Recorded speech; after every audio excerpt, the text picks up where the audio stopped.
affectionately known as my man cave here at Yorkshire Photo Walks HQ. Last weekend I asked you to send me questions that you would like answering in order to improve your photography skills, and you didn't disappoint, so thank you ever so much for sending those in. And thank you also for the wonderful comments I've been getting about the video tutorials that I've been posting, and also the social isolation photo challenges on Facebook. I know a lot of you have been getting involved in that, and there's been some fantastic photographs, so keep up the good work. If you're not involved and you would like to, then stay tuned to the end of the video where I will give you all the details of how you can get involved with that.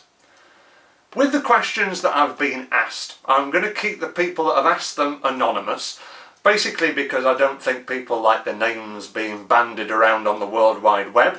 And secondly, I think by keeping those people anonymous, the questions and answers to those questions become more generic for everybody, not just that person in particular. So I've got 15 questions on my list that I've been asked, so we better get cracking. So the first question on my list is, my question is about white balance. Is it better to set it in camera, or can I just use post-production to adjust it afterwards? When it comes to photography, I would say I'm a bit of a traditionalist. I think that the more things that you can get right in camera before you take the photographs into post-production, the better. So I would always set my white balance in the camera, because not only does it save you time afterwards, it also gives you a first-hand experience of what the light, mood and feel of the scene is when you are out and about in the field.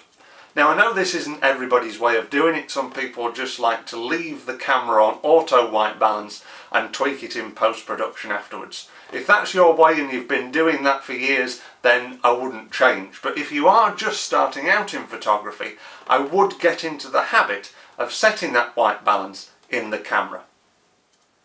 The second question is, the colours in my photographs always seem to come out dull. What am I doing wrong? Now, there are various different ways that you can adjust colour settings in your camera.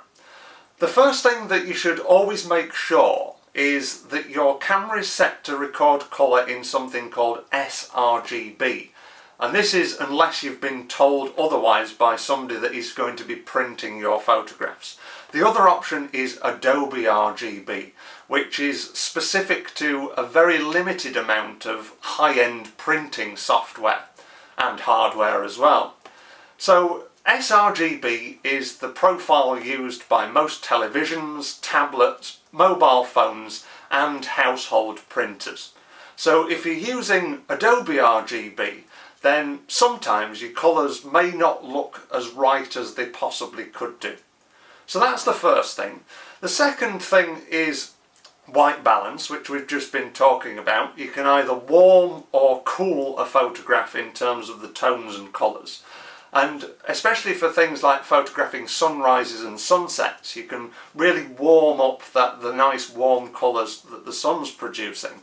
But also nighttime photography, you probably go the other way to eradicate any excess glow from orange streetlights. The final way that you can do it in camera is by setting a colour profile.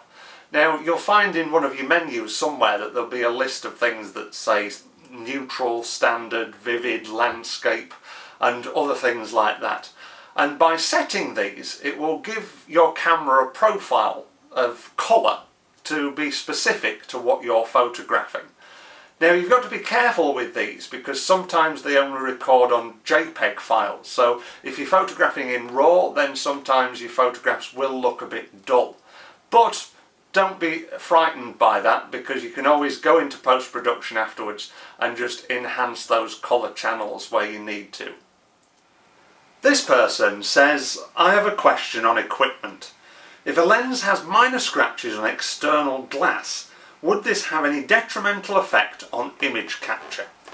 For the majority of the time, no, because when our cameras focus, they focus well beyond the front of the glass. So any scratches will just appear insignificant. The only times when this would be a problem is if you're photographing into or around direct sunlight. It might produce excess or strange lens flare, or if you're using wider apertures when you're obviously opening your lens out to more light coming in, and this can sometimes show up the scratch a bit more. But if you stick to regular photography where you are using smaller apertures and also not photographing directly into the sun, then I don't see you having very many problems. Oh, this is a good one. When should I use a UV filter? UV filters are the most pointless pieces of photographic equipment ever made. They're usually things that high street shops will palm off on you when you're buying new camera kit to make you think that you're getting a better deal. But believe me, you're not. Next time you're in that situation, you could maybe try saying, instead of throwing in that UV filter, could you throw in a circular polarizer instead? And they'll probably turn round to you, laugh and say, no chance. Because UV filters are cheap, tacky and absolutely pointless. Most cameras these days have UV filters built into them, so you don't need to put one on the front of your lens. Any extra glass that you put on the end of your lens is going to reduce the quality of your image. So if you're going around with a UV filter on all the time, you're not getting the full capacity of what your camera can achieve. And the other argument that I've heard is, well, I use it so it protects the lens. But whilst you're taking a photograph, if you're going to suddenly inadvertently scratch the lens, then you're probably not looking after your equipment as well as you could be doing. If you're not using your camera, just put a lens cap on. It's as simple as that. Anyway, rant over. Let's move on to the next question. This is a nice one to calm me down after that rant. What is your favourite Yorkshire photography location and why? To be honest, I've had to think long and hard about this because Yorkshire's such a wonderfully diverse place. There's so many different areas and locations that I love getting out to with my camera. But the one that sticks out in my mind more than any other is Upper Swaledale in the north end of the Yorkshire Dales.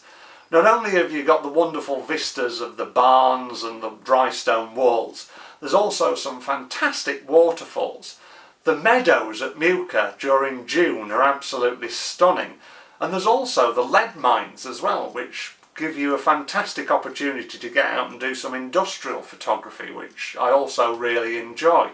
So Upper Swaledale is my first choice when it comes to photographing Yorkshire, and I hope that we're going to be able to get there and do a photo walk soon. Maybe not for the wildflowers this year, but hopefully, fingers crossed, in the not too distant future. The next question is, I would like to ask about the function buttons on my camera. Are there any specific functions you would recommend allocating to them?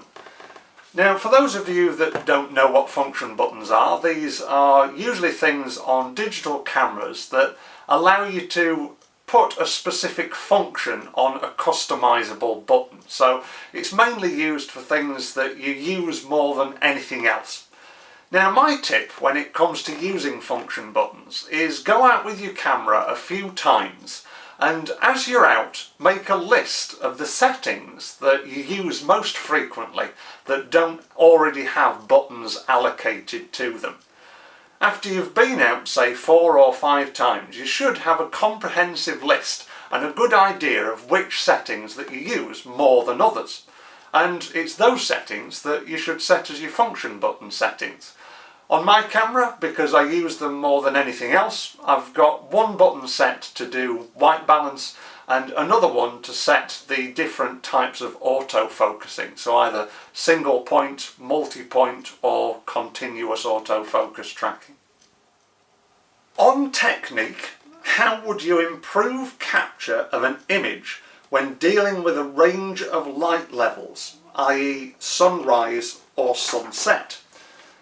Now, when it comes to varying different levels of light, my advice would be to do one of two things.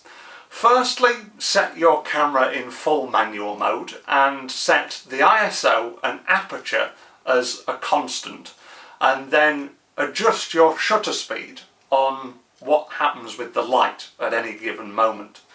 Or even better than that, option 2 is to set your camera using aperture priority. So you set your ISO as a base standard, and you set your aperture to whatever it is that you want to achieve. So if you're photographing sunrises and sunsets, you're looking at about f8 plus, and then just let the camera deal with the shutter speed as the light changes. The next question says, could I ask about the settings required to capture night sky scenes? I recall there are rules around exposure, i.e. the 500 rule, but it would be really helpful to have it explained properly. I think this would be a great way to take photos without needing to leave the garden or backyard. Good for the current isolation. Indeed. When it comes to night sky photography, the first thing that you will have to do is manually focus your camera to infinity, so you don't have to worry about the autofocus not working, which it won't do at night time. The next thing is that you're going to have to set your camera settings individually as well. So the manual mode is the best thing to do this with, and you're going to have to set your aperture, shutter speed and ISO independently of one another. Now the 500 rule refers to taking the number 500 and then dividing that by the focal length of your lens, and that is supposed to give you the desired shutter speed value for a night sky photograph. The issue with this rule though is that it was devised back in the days of 35mm film, and that was often used with higher ISO levels than we use in digital cameras, so sometimes the figures that it provides aren't that accurate. My advice would be to open your aperture as wide as it will possibly go, so you don't have to worry about depth of field because the stars are so far away. And then I would set your shutter speed to no more than 25 seconds if you're using a wider angle lens, and no more than 15 seconds if you're using a telephoto lens. Those would be my values as a rule of thumb. It might not be 100% accurate, but it's probably as accurate as the 500 rule and not as complicated to get your head around. The final thing that you need to do is increase your ISO, because it's obviously going to be a lot darker. Yes, you're letting a lot more light in using a wider aperture and extending that shutter speed between 15 and 25 seconds, but you're still going to need a bit more sensitivity to get the pinpricks of the stars looking sharp and also bright enough against the dark background. And to be honest, an extra bit of noise isn't that detrimental because it just looks like more stars. So ISO levels, when it comes to nighttime photography, I would probably set it between about 3 and 5,000, but each individual camera has different good ISO thresholds, so this might be something that you personally could play around with so you get the best results for your specific camera. Now this next question is quite nice and light-hearted after all that technical stuff we've been discussing. If you could do photo walks anywhere in the world, where would you do them? Well, I might be a bit biased, but Yorkshire, of course. Where else is there that you could possibly do photo walks? I suppose this person's getting at the whole world and outside the parameters of Yorkshire, which us Yorkshiremen probably don't want to know exists, but let's have a go at it. The two places that spring to mind that I've never been to before, but I think would be fascinating to explore with a camera. First of all, China, just because of the diversity of landscape, culture, and also the amazing urban sprawls that they have over there. And the other place is the lush, verdant landscapes of New Zealand, which have always drawn me. Now, I can't promise that they're going to appear on the Yorkshire Photo Walk schedule anytime soon, but you never know. Watch this space. The next question says, should I edit or save my photographs differently if I'm printing them to sharing them on social media or just viewing them on my computer or iPad? The simple answer to that question is yes. The main difference is file type. Now, if you're saving photographs to be printed, you would save your files as TIFF files, And if you are saving your photographs just to be viewed on a computer or television or iPad or phone, then you would go with JPEG. Now the difference between those is that TIFF files always have more information and therefore more detail included in the file. So they're often a lot better and a lot sharper for printing. Whereas computer screens and iPad screens tend to have less resolution than most printers. So therefore using JPEG files allows you to have smaller file sizes but still a decent quality photograph to look at. The other thing that you have to think about is the dots or pixels per inch. So when it comes to printed files, you're looking at dots per inch of 300 plus. And when it comes to viewing photographs, especially on the internet, if you're uploading them to social media, then you're probably looking at a DPI or PPI of 72 or above. This person asks, in a previous video you mentioned that originally you didn't aspire to any photographers, but after your uni interview you've always looked at other people's photos to improve your own. So, which photographer or photographers do you aspire to now? Wow, I didn't realise that my videos were being scrutinised in so much detail, but thank you for this great question. Firstly, what I think we have to remember when it comes to learning about photography is one of the most important things to do is look at the photographs that other people produce, because then you'll get a grounding of where your photography fits and also where you would like to be in years to come. I think we can often get disheartened when we see an absolutely brilliant photograph and think, well, I could never take a photograph like that. But we've got to remember that photography is a learning process, and one day, if you keep looking at other people's photographs, you will get there, believe me. So there are 3 photographers that I'm going to list that I now aspire to. The first one is a landscape photographer called Edward Batinsky, who is from Canada.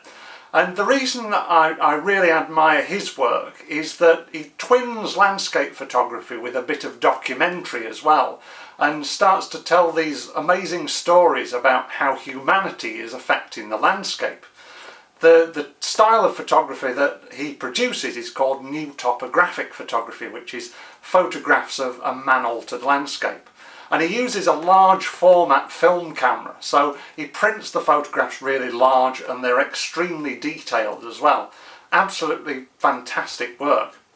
The other 2 photographers are quite off the wall, but I aspire to them for different reasons. Firstly, the fashion photographer Tim Walker. I've been to see a couple of his exhibitions over the years, and every time you see them it's like walking into his weird mind, because he uses elaborate props and sets to create these amazing photographs. I know I would never go down that route myself, but wow, they're absolutely fantastic. And the other photographer is a German photographer called Wolfgang Tillmans, who again is a bit off the wall, but you can tell that every photograph that he produces, he puts his heart and soul and emotion into that photograph. And any photographer that can do that is worth a lot, in my personal opinion. This next question is quite a popular one. I've been asked it by quite a few people, especially those that are members of camera clubs and photographic societies. It says, are there any tips you can give me when it comes to entering photography competitions? I always enter my best photos but never seem to get any joy. I think the answer to that question is within the question itself, where it says, I always enter my best photos. Now, this is going to sound absolutely ridiculous, but my advice is to never enter your favourite photos into competitions. Mainly because they're your favourite, so that doesn't mean that it's going to be somebody else's. And secondly, if somebody comes back with negative feedback on that photograph, it's going to give your confidence behind the camera quite a knock. When it comes to entering photography competitions, you've got to treat them a bit like you would an assignment that's given to a documentary photographer. Do your research, look at other people's photographs around that theme, and if you know who the judge is going to be in advance, have a look at what they like and their reputation within the industry. because if you know what they're going to like, then you can start to get a feel for what it is that you need to photograph to be able to please them. As we all know, photography is an extremely subjective medium, and what one person likes, another person might not like. So you've always got to have the person that you are photographing for in mind when you make the photograph. Because as I say, if you photograph for yourself, it's not going to be guaranteed that anybody else is going to like what you like. Now the next question is all about photography post-production. It says, can you provide a demonstration of how you make a black and white photograph look infrared in post-production?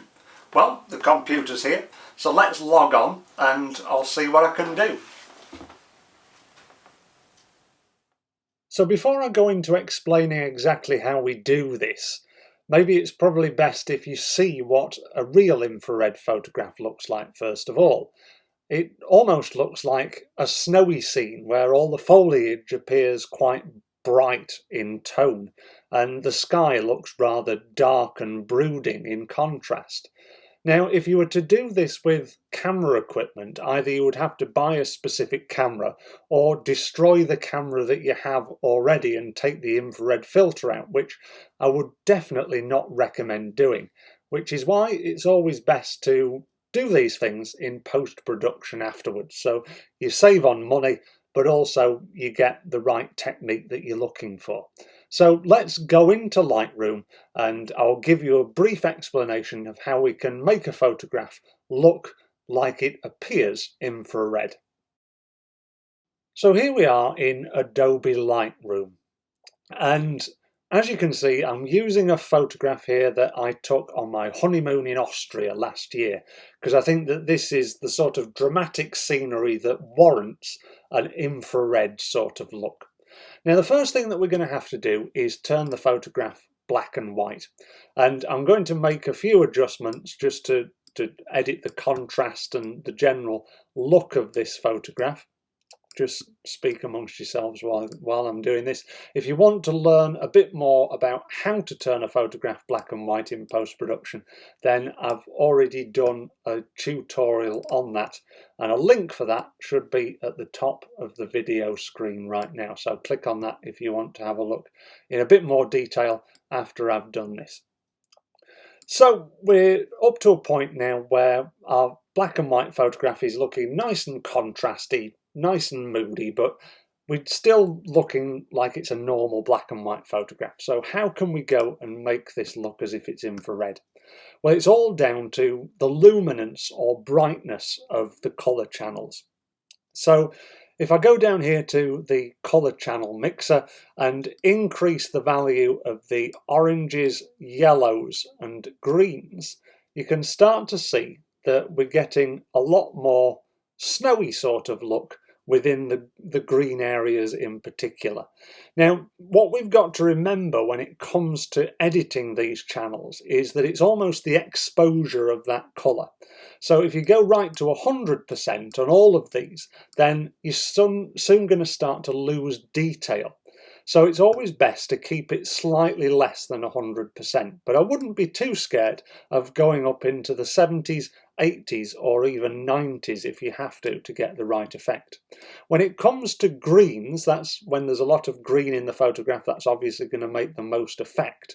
So make sure that you probably push that channel a bit higher than the others. So you still get a bit of detail in the grassy areas and in the greens of the trees, but at the same time you're still pushing it as far as it can go in terms of trying to make it infrared. The other channel that you can change is the blue channel, which again makes skies a lot darker.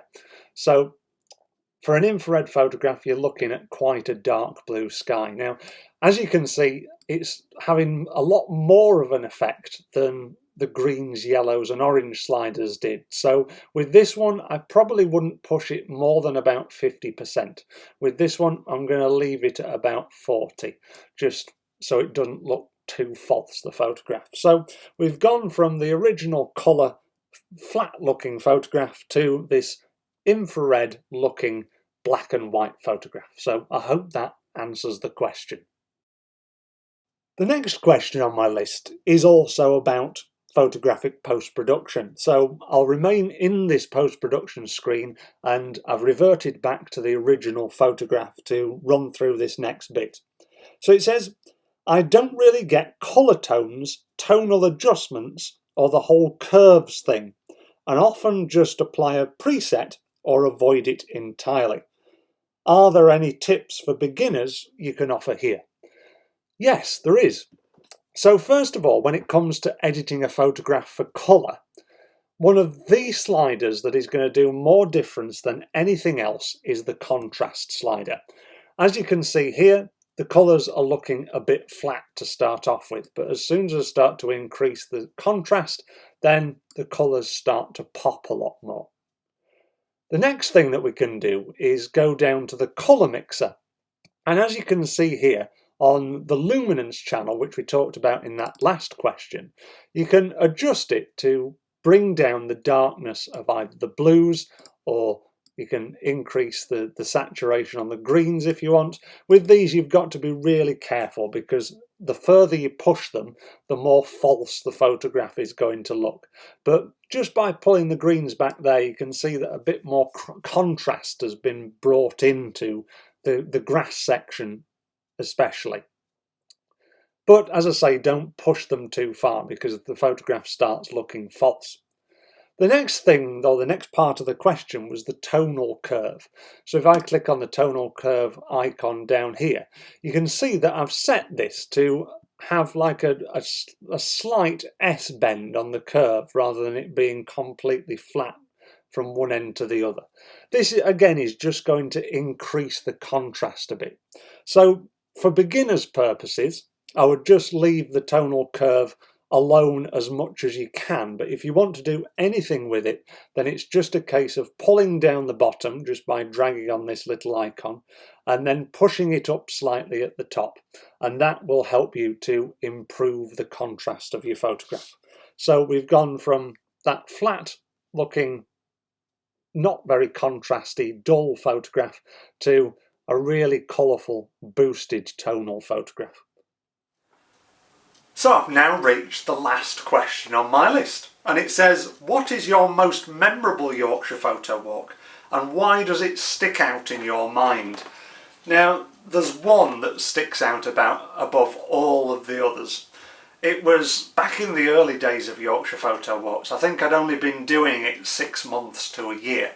And I decided to come up with this series of photo walks on Friday evenings during the summer called Technical Fridays, where I went through each aspect of manual photography individually. I've repeated it a few times since that first time I did it. And I was due to do this session in a little village called Burton Leonard, in between Harrogate and Ripon in North Yorkshire.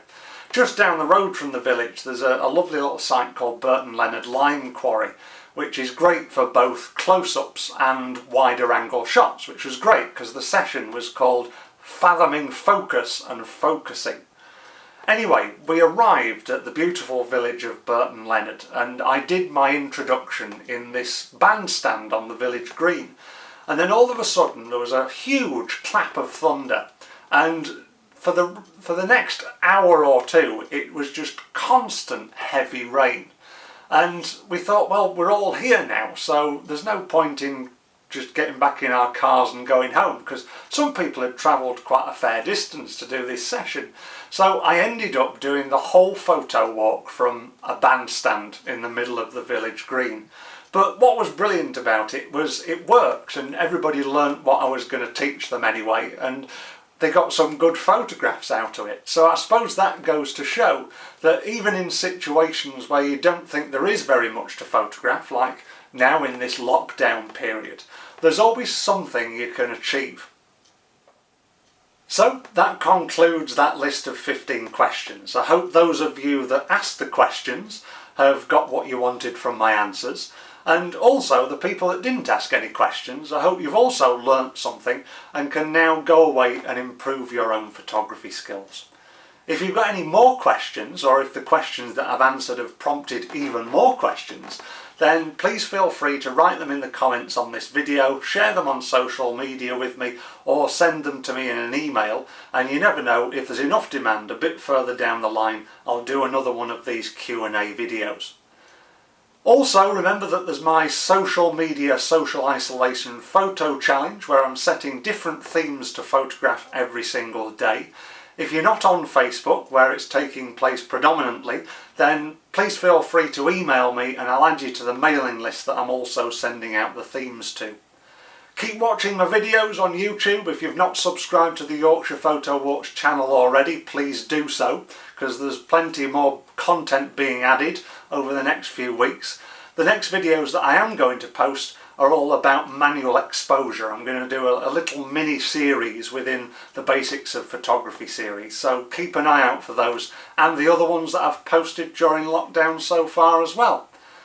But the last thing I'm going to say is stay safe, keep well, and I look forward to seeing you on a Yorkshire Photo Walk soon. Who knows when that will be, but hopefully I'll be able to answer these questions in real life. How amazing will that be?